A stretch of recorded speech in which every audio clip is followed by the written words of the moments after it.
כך התחיל הרומן ההיסטורי בין העם היהודי לבין ירושלים. רומן של אהבה וגעגועים, פרידה וקנאה.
שלמה המלך הקים בירושלים מקדש וארמון, עיר של לוויים, שרים, סוחרים, חכמים ושל 1,000 נשים. אבני ירושלים ראו פגישות עם מלכים, שיחות עם חיות וביקורה של מלכת שבא.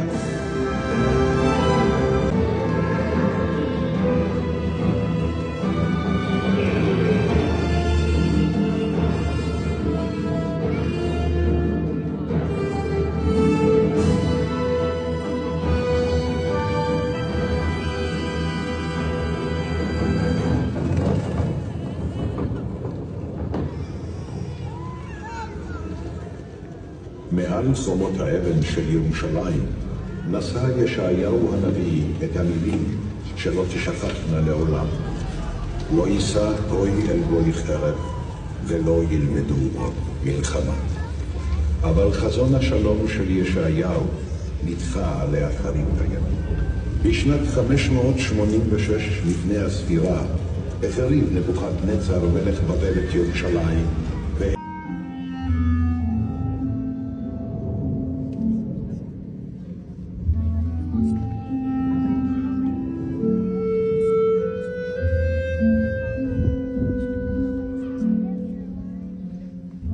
אם אשכחך ירושלים, אם אשכחך ירושלים, אם אשכחך ירושלים, שם ישבנו גם בכינו, בזכרנו את ציון.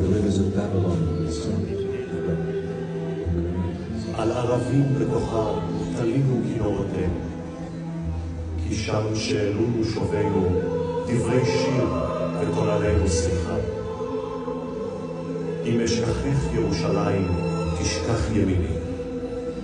אם אשכחך ירושלים, תשכח ימיני, בכו הגולים על להבות בבל. בירושלים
אבל ירושלים נולדה מחדש. 70 שנה לאחר מכן שבו גולי בבל לעירם. עשה נחמיה שיקם את העיר החרבה.